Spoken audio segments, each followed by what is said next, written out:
Hello CA foundation team. So कैसे हैं आप लोग? Welcome to the 28th class of principles and practice of accounting. हम लोग पढ़ रहे हैं यूनिट 7 और लास्ट क्लास में मैंने आपको पढ़ाया था dimension of measurement scale, if I am not wrong.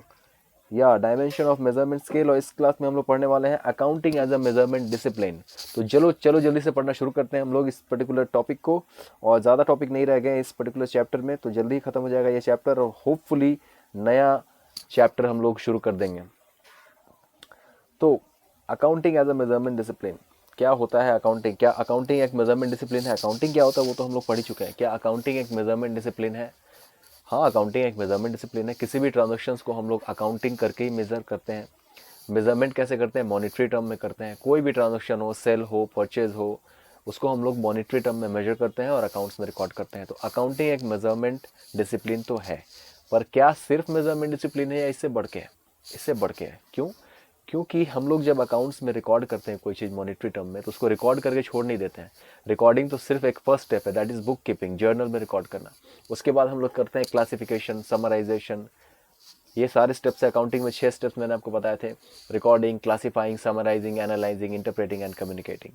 तो रिकॉर्डिंग के बाद हम लोग क्लासीफाई करते हैं, समराइज करते हैं, एनालाइज करते हैं। उसके बाद रिपोर्ट तैयार करते हैं, profit and loss account, balance sheet. ये सब तैयार होने के बाद में उसका एनालिसिस होता है, फिर उसका कम्युनिकेशन होता है यूजर्स ऑफ अकाउंटिंग के साथ में। तो कहने का मतलब है कि मेजरमेंट डिसिप्लिन से कहीं बढ़ कर के है। एक पूरे सिस्टम एक पूरे सिस्टम से तैयार होता है अकाउंटिंग, और उसमें सिर्फ मेजरमेंट जो है एक एक पार्ट है, उसका इंपॉर्टेंट पार्ट है मेजरमेंट। लेकिन पूरा जो अकाउंटिंग कंप्लीट होता है वो एक अलग ही प्रोसेस है। वो बहुत ही एक डायनेमिक प्रोसेस है, जिससे बिजनेस का परफॉर्मेंस हम लोग देख पाते हैं और यूजर्स अपना डिसीजन ले पाते हैं। तो सिर्फ मेजरमेंट डिसिप्लिन नहीं है, उससे बढ़ करके है। उसी के बारे में आपको इस पैराग्राफ में बताया गया है। अगर आप पढ़ेंगे तो आपको यही बातें मिलेंगी जो मैंने आपको बताया है। तो ये हमारा पैराग्राफ हो गया। I request you all to please read this paragraph when whenever you get time। अभी हम लोग बढ़ते हैं नेक्स्ट पैराग्राफ की तरफ, जो है कि वैल्यूएशन प्रिंसिपल्स। ये सबसे इंटरेस्टिंग एंड सबसे इंपॉर्टेंट टॉपिक है इस चैप्टर में, क्योंकि इसके बेसिस पे ही आप किसी भी ट्रांजैक्शन को किस तरह से रिकॉर्ड करना है और क्या उसका सही तरीका होना चाहिए अमाउंट को फिगर आउट करने का किसी भी ट्रांजैक्शन के, वो इस पर्टिकुलर टॉपिक से हम लोग सीखेंगे। तो किसी भी ट्रांजैक्शंस को वैल्यू करने का हमारे पास 4 तरीका होता है। एक है हिस्टोरिकल, दूसरा है करंट कॉस्ट, तीसरा है रियलाइजेबल वैल्यू और चौथा है present value. There are 4 generally accepted measurement basis और वैल्यूएशन प्रिंसिपल्स। ठीक है, तो एक एक करके समझते हैं क्या होता है हिस्टोरिकल कॉस्ट, क्या होता है current cost, realisable value, present value. कुछ नाम तो ऐसे हैं जो नाम से ही पता चल जा रहा है, एज द नेम सजेस्ट, आपको पता चल जाएगा कि ये है क्या। फिर भी इसको एकदम अच्छे से समझना ज़रूरी है और एग्जाम में क्वेश्चंस बिल्कुल आएंगे इससे। तो पहला है हिस्टोरिकल कॉस्ट। हिस्टोरिकल कॉस्ट का मतलब हुआ कि जिस अमाउंट पे आपने कोई ट्रांजैक्शन किया उसको हिस्टोरिकल कॉस्ट बोलेंगे। या सेल किया, या परचेज किया, या एसेट खरीदा, या लाइबिलिटी आपने अक्वायर, लाइबिलिटी को अक्वायर करना तो नहीं बोलते हैं, बट लाइबिलिटी अगर कोई आपने इनकर किया तो उसी अमाउंट को हम लोग हिस्टोरिकल कॉस्ट बोलेंगे। फॉर एग्जांपल, मैंने कोई मशीन खरीदा 10 लाख रुपए का, that is my historical cost. या 10 लाख रुपए का मैंने लोन ले लिया, that is my historical cost. यानी कि जिस अमाउंट पे ट्रांजेक्शन होगा that is your historical cost. ठीक है, यहाँ पे एक एग्जाम्पल दिया हुआ है, देख लो। For example, the businessman paid 7 lakh, अच्छा मशीन का एग्जाम्पल है, 7 lakh to purchase the machine and spend 1 lakh on installation. 7 lakh रुपए की मशीन खरीदी, 1 लाख रुपए इंस्टॉलेशन में लगा दिया, तो टोटल 8 लाख रुपए उसका हो जाएगा हिस्टोरिकल कॉस्ट। यहाँ पे देखो लिखा हुआ है। इसी तरह से एक लोन का भी यहाँ एग्जाम्पल दिया हुआ है।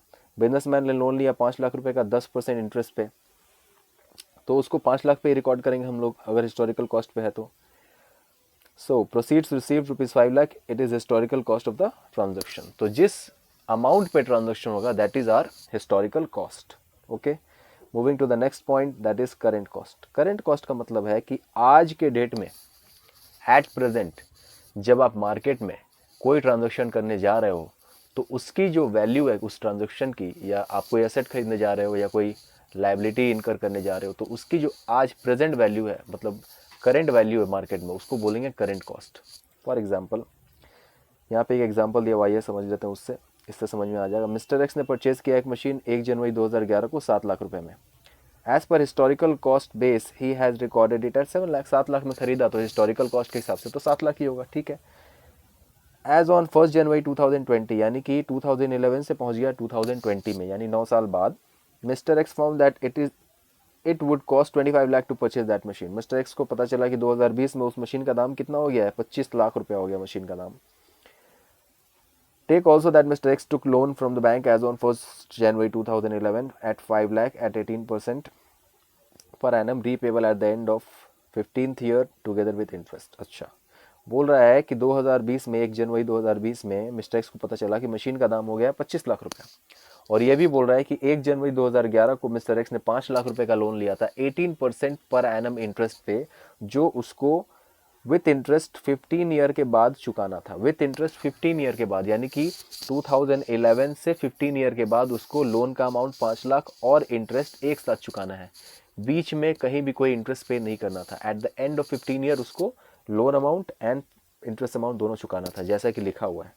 हालांकि कोई भी लोन आप लेते हो तो हर महीने आपको चुकाना पड़ता है, बट इस केस में ऐसा नहीं बोल रहा है। बोल रहा है कि 15 साल के बाद चुकाएगा, मतलब 2011 में लोन लिया तो 15 साल हो जाएगा इसका 2026, ठीक है। तो 2026 जब आएगा, यानी कि 1 जनवरी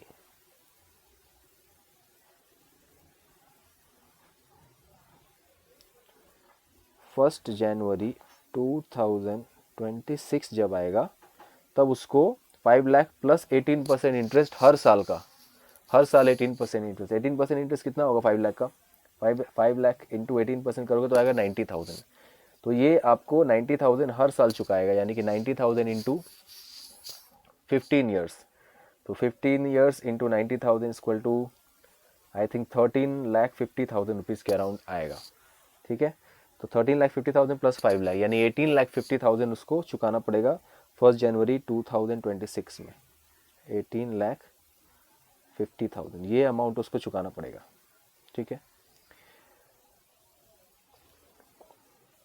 इसके बाद बोल रहा है द बैंक अनाउंसेस, हाँ, एज ऑन 1 जनवरी 2020, 1 जनवरी 2020 को the bank announces 1% pre payment penalty on the loan amount if it is paid with in 15 days starting from that day. बोल रहा है कि 1 जनवरी 2020 से यह अनाउंसमेंट कर दिया बैंक ने कि अगर 15 दिन के अंदर अंदर, इस डेट से 15 दिन के अंदर अंदर अगर लोन का प्री पेमेंट हो गया, यानी कि इस डेट से 15 दिन के अंदर अंदर मिस्टर एक्स ने लोन पूरा चुका दिया, जो 18,50,000 उसको देना था, तो उसको एक्स्ट्रा 1% पेनाल्टी देना पड़ेगा। ऐसा क्यों? देखो, बैंक ने 2026 तक का लोन दिया था, और अगर 2020 में मिस्टर एक्स पूरा लोन चुका देगा तो आने वाले 6 साल का इंटरेस्ट तो मिस्टर एक्स को देना नहीं पड़ेगा और बैंक का उतना लॉस हो जाएगा इंटरेस्ट का। इसीलिए अगर टाइम से पहले अगर आप लोन चुकाने जाओगे तो कभी कभी बैंक पेनाल्टी लगाती है, जो कि बहुत ही माइनर होता है, 1% का पेनाल्टी है। 1% का लोन पर पेनाल्टी कितना होगा? 5 लाख का लोन है तो 1% होगा 5,000 रुपया, तो एक्स्ट्रा 5,000 रुपीज़ यानी 18,50,000 प्लस 5,000, 18,55,000 रुपीज़ उसको पूरा चुकाना पड़ेगा विथ इंटरेस्ट, ठीक है। As per historical cost the liability is recorded at 5 lakh. Historical cost के हिसाब से तो 5 लाख का लोन था तो 5 ही लाख रिकॉर्ड होगा, और एसेट खरीदा था उन्होंने 7 लाख का तो 7 लाख रिकॉर्ड होगा। तो ये एक एग्जांपल दे दिया इन्होंने। अब इस एग्जांपल में क्या करंट कॉस्ट है ये सीधा समझ लो, इन्होंने कुछ बोला नहीं, बहुत घुमा फिरा दिया एग्जांपल दे करके। इसमें करंट कॉस्ट क्या है, करंट कॉस्ट मैं आपको बता दूं। इसमें जो मार्केट में अभी मशीन का प्राइस है ना 2020 में, ये 25 लाख रुपया, ये करंट कॉस्ट। आज के डेट में मार्केट में जो प्राइस है मशीन का, that is the current cost, ठीक है। और ये जो लोन का, अगर अभी लोन चुकाने जाएगा मिस्टर एक्स तो उसको 1% पेनाल्टी देना पड़ेगा। तो आज के डेट में अगर लोन चुकाने जाएगा यानी 1 जनवरी 20 को लोन चुकाने जाएगा तो टोटल कितना पेमेंट करना पड़ रहा है? मेन अमाउंट लोन का 5,05,000, इंटरेस्ट छोड़ दो अभी, तो 5,05,000 that is the current cost of the loan. तो यहाँ पे मैंने एक हाईलाइट किया पैराग्राफ, ये आप लोग मार्क कर लो। सारा ही पैराग्राफ पढ़ना है आपको, बट ये छोड़ना नहीं है, इसका मतलब ये, तो इसलिए मैंने इसको हाईलाइट कर दिया। Current cost gives an alternative measurement base. Assets are carried out at the amount of cash or cash equivalent that would have to be paid if the same or an equivalent asset was acquired currently. Liabilities are carried out at the undiscounted amount of cash or cash equivalent that would be required to settle the obligation currently। मतलब किसको current cost बोलेंगे, asset के case में और liability के case में, ये यहाँ पे बताया हुआ है। So as per the current cost base machine का वैल्यू हो जाएगा 25 लाख एंड द लोन का अमाउंट हो जाएगा 5,05,000, 1% की पेनल्टी लेकर के, ठीक है। तो दैट इज करंट कॉस्ट। तो सर क्या हुआ, हिस्टोरिकल कॉस्ट का मतलब हो गया कि जिस अमाउंट पे ट्रांजेक्शन हुआ उस अमाउंट को मान लेंगे हिस्टोरिकल कॉस्ट, और करंट कॉस्ट का मतलब हुआ आज के डेट में मार्केट में जो असेट का दाम है या जो लाइबिलिटी को पे करने के लिए अमाउंट हमको पे करना पड़ेगा, दैट इज करंट कॉस्ट, ठीक है। तो ये दोनों हो गया, टॉपिक समझ में आ गया होगा, आई होप समझ में आ गया होगा, मैंने बहुत डिटेल में बताया आपको। अगला है हमारा रियलाइजेबल वैल्यू। देखो रियलाइजेबल वैल्यू भी पिछले एग्जाम्पल से हम लोग ले सकते हैं। 7 लाख में मशीन खरीदा था मिस्टर एक्स ने, आई थिंक वही एग्जाम्पल दिया हुआ है। Mister X found that he can get 20 lakh if he would sell the machine purchased on 1 January 2011। 1 January 2011 को जो 7 लाख पे करके मशीन खरीदा गया था, उसको अगर आज बेचने जाए मिस्टर एक्स तो उसका कितना अमाउंट मिल रहा है मार्केट में, 20 लाख। मार्केट में अमाउंट मिल रहा है उस मशीन का 20 लाख, यानी कि जो 1 जनवरी 2007 को मशीन खरीदी गई थी 7 लाख रुपए में, 1 जनवरी 2020 को उसका वैल्यू मार्केट में बेचने जा रहा है मिस्टर एक्स, मिल रहा है उसको 20 लाख। और नया मशीन खरीदने जा रहा है तो नया मशीन का वैल्यू हो जा रहा है 25 लाख, यानी कि नया मशीन अगर वो खरीदेगा तो उसको पड़ेगा 25 लाख, और अपना पुराना मशीन बेच रहा है तो उसको मिल रहा है 20 लाख। तो ये तो जो 25 लाख मिल रहा है ये तो करंट कॉस्ट है, और जो 20 लाख यहाँ पे उसको मिल रहा है अपना मशीन बेच करके, इसको बोलेंगे रियलाइजेबल वैल्यू। मतलब असेट को बेच करके जितना अमाउंट मेरे को रियलाइज होगा आज के डेट में मार्केट में, that is my realisable value.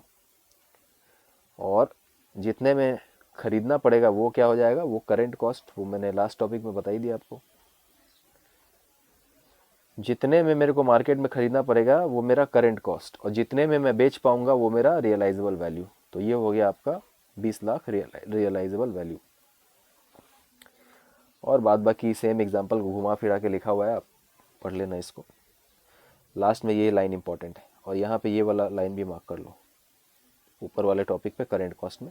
तो इसका ये पूरा फाइनल डिसीजन ये हुआ, और यहाँ का फाइनल डिसीजन यहाँ है।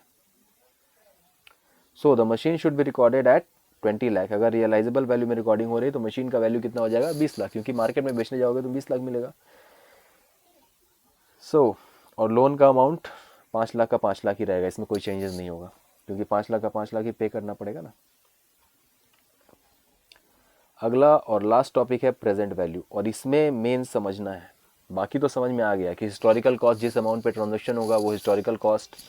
अच्छा, जितना अमाउंट मेरे को पे करना पड़ेगा अभी एसेट खरीदने के लिए मार्केट में, वो होगा मेरा करंट कॉस्ट, और एसेट को बेच के मार्केट में मेरे को आज जितना मिलेगा वो होगा मेरा रियलाइजेबल वैल्यू, ठीक है। अब आ गए प्रेजेंट वैल्यू पे। जैसे नाम से ही पता चल रहा है कि प्रेजेंट का वैल्यू मतलब आज का वैल्यू, आज के डेट में जो वैल्यू होगा उसको बोलेंगे प्रेजेंट वैल्यू। तो आज का वैल्यू किस चीज़ का निकलेगा, ऑब्वियसली फ्यूचर का। फ्यूचर में जो वैल्यू है उसका अगर हम वैल्यू आज पता करें उसी को तो प्रेजेंट वैल्यू बोलेंगे। प्रेजेंट में जो वैल्यू उसका प्रेजेंट वैल्यू थोड़ी पता होगा, जो फ्यूचर में वैल्यू है उसका प्रेजेंट वैल्यू अगर पता करोगे तो दैट इज प्रेजेंट वैल्यू। तो इसको एक एग्जांपल से समझाता हूं मैं।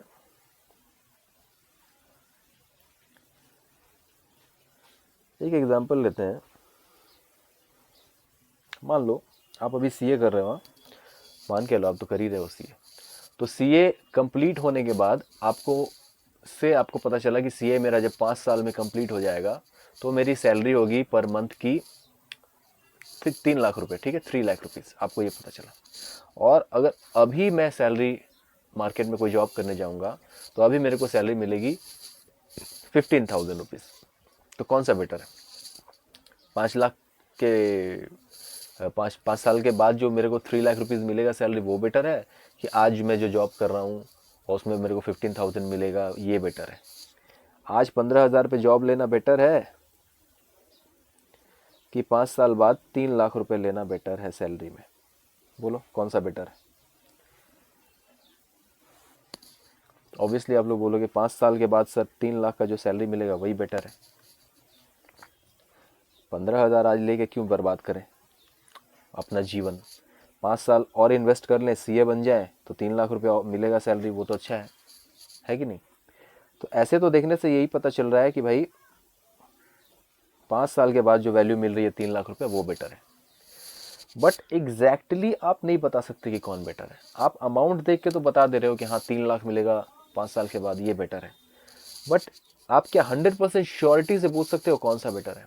आप तब तक नहीं बोल पाओगे जब तक इस 3 लाख का प्रेजेंट वैल्यू आप नहीं निकाल लोगे। मतलब ये 3 लाख तो आपको 5 साल के बाद मिलेगा ना,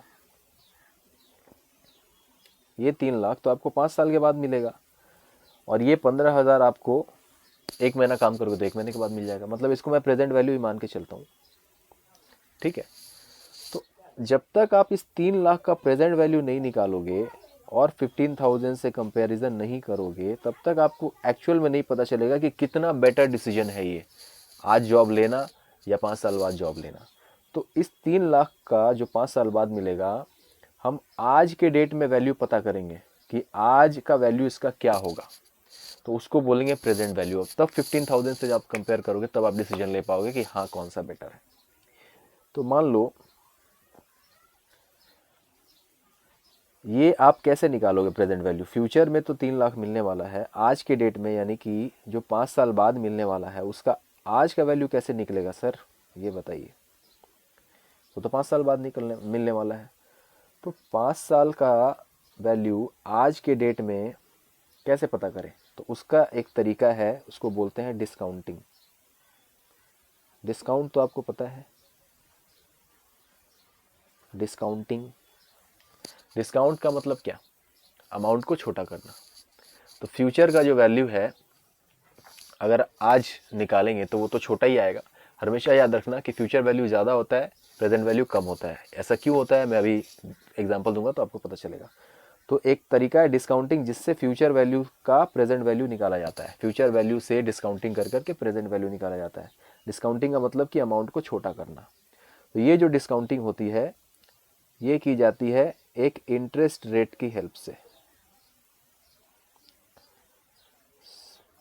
sorry for my hand writing, this is my digital hand writing, not real hand writing, but आप समझो जो मैं बोल रहा हूँ। ये एक इंटरेस्ट रेट की मदद से निकाली जाती है। तो ये कोई भी इंटरेस्ट रेट एक होगा, ये इंटरेस्ट रेट कैसे डिसाइड होता है ये एक अलग मैटर है। बट आप मान के चलो कि बैंक में आपको जो मैक्सिमम इंटरेस्ट रेट मिलता है, मान लो मैं अभी 10% मान रहा हूँ, ये 10% इंटरेस्ट रेट है। इसके हेल्प से हम लोग क्या करेंगे, डिस्काउंटिंग करेंगे फ्यूचर वैल्यू का जो 3 लाख रुपए था, और तब मेरे को पता चलेगा कि उसका प्रेजेंट वैल्यू क्या है। तो अगर मैं 3 लाख रुपए का प्रेजेंट वैल्यू निकालूं, इसको इसे ऐसे ही रहने देता हूँ आपके देखने के लिए। तो 3 लाख रुपए का अगर मैं 10% प्रेजेंट वैल्यू निकालूं,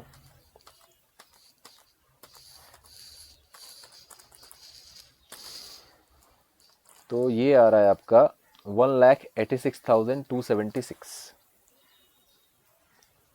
1,86,276। मतलब सर ये कैसे निकाला आपने? मैं अभी बताऊंगा कैसे निकाला मैंने।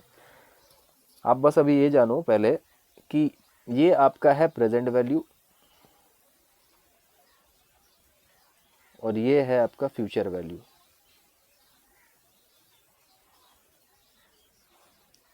फ्यूचर वैल्यू है आपका 3 लाख,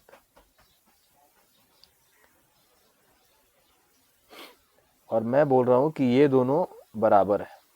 जब आप फ्यूचर वैल्यू का प्रेजेंट वैल्यू निकाल लेते हो तो वो बराबर होता है एक तरह से। बोलने का मतलब ये है कि अगर आज के डेट में अगर आपको 1,87,000 रुपीज़ की सैलरी मिल रही है और फ्यूचर में 5 साल के बाद 3 लाख रुपीज़ की सैलरी मिल रही है, तो बेटर यही होगा कि आप आज जॉब पकड़ लो, क्योंकि जो वैल्यू आपको आज मिल रहा है वो 5 साल के बाद जो वैल्यू मिलेगा उसके बराबर ही है, क्योंकि हमने डिस्काउंटिंग करके प्रेजेंट वैल्यू पता कर लिया। तो ये जो फ्यूचर वैल्यू में आपको 5 साल के बाद 3 लाख मिल रहा है, उसकी आज की वैल्यू है 1,87,000। तो इतना रुपया 1,87,000 या इससे ज़्यादा 2 लाख रुपया मान लो, इतने की सैलरी अगर आपकी आज लग जा रही है, जो कि पॉसिबल नहीं है फ़िलहाल, बट ऐसा मान लो, थोड़ा सा मन में कि हाँ 2 लाख रुपए का मेरे को सैलरी मिल रहा है।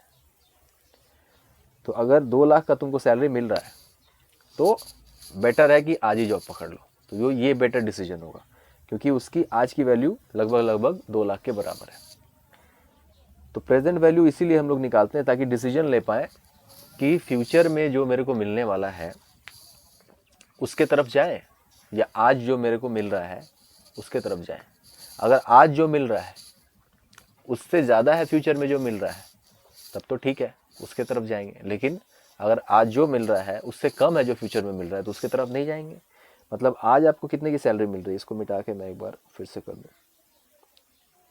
मैं इसको 1,87,000 लिखता हूँ, एक राउंड फिगर है। आज आपको मिल रहा है 15,000 का सैलरी, 15,000 की सैलरी मिल रही है और 3 लाख का प्रेजेंट वैल्यू आ रहा है 1,87,000।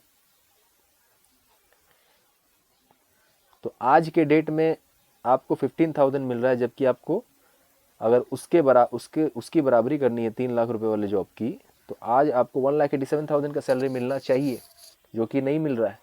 तो आपको आज जॉब नहीं करना चाहिए, आपको फ्यूचर में ही जॉब करना चाहिए 5 साल के बाद, ठीक है।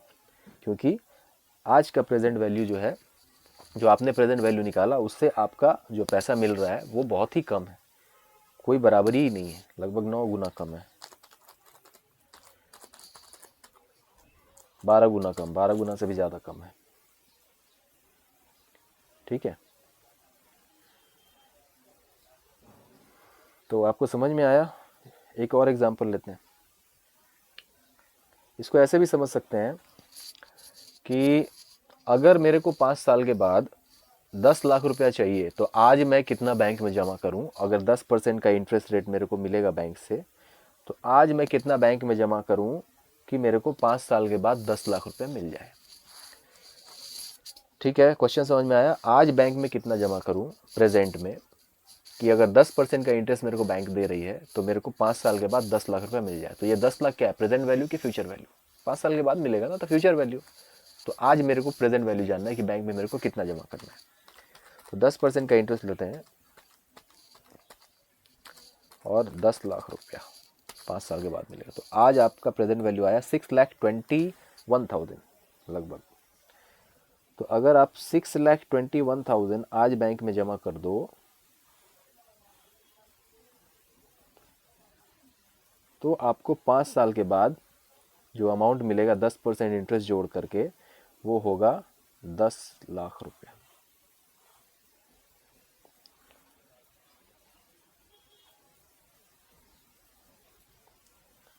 ठीक है। तो ये हो गया आपका फ्यूचर वैल्यू और ये हो गया आपका प्रेजेंट वैल्यू। तो मैंने बोला था कि प्रेजेंट वैल्यू हमेशा कम होता है, फ्यूचर वैल्यू ज़्यादा। क्यों पता चला अभी? क्योंकि बीच में इंटरेस्ट इन्वॉल्व होता है ना। फ्यूचर तो फ्यूचर में है, कुछ सालों के बाद है, तो उतने टाइम तक तो आपको इंटरेस्ट मिलेगा ना अगर बैंक में पैसा जमा करोगे। तो इसलिए फ्यूचर वैल्यू हमेशा ज़्यादा हो जाता है और प्रेजेंट वैल्यू कम रहता है, ठीक है। आप ऐसा थोड़ी है कि बैंक में आज 10 लाख जमा करोगे 5 साल के बाद 6,21,000 मिलेगा, ऐसा आप जमा करोगे बैंक में? मैं खोल देता हूँ एक बैंक, सब पैसा लोग आके आप लोग जमा कर दो, 10 लाख रुपए जमा कर देना और 5 साल के बाद में 6,21,000 दे दूंगा, ठीक है। आप लोग मानने को तैयार हो? ऐसा कभी नहीं करोगे क्या सर, आप तो लूट लोगे? हाँ, तो यही नियम है कि प्रेजेंट वैल्यू हमेशा कम रहता है। कम जमा करो, ज़्यादा पाओ फ्यूचर में, ठीक है। तो प्रेजेंट वैल्यू और फ्यूचर वैल्यू समझ में आया आप लोग को? अभी भी कोई डाउट है तो भाई वापस से मेरा वही एक सॉल्यूशन है कि टेलीग्राम ग्रुप में आप क्वेश्चन डालो, मैं आपको वहाँ पे बता दूंगा। तो इसमें बहुत सारे एग्जांपल दिए हुए हैं। अच्छा, ये निकला कैसे? जो मैंने 6,21,000 निकाला, 1,87,000 निकाला, ये निकला कैसे? ये हम लोग सीखेंगे नेक्स्ट क्लास में, ठीक है, क्योंकि इस क्लास का टाइम ओवर हो चुका है। तो मिलते हैं अगले क्लास में। Abhishek Kumar Mishra signing off.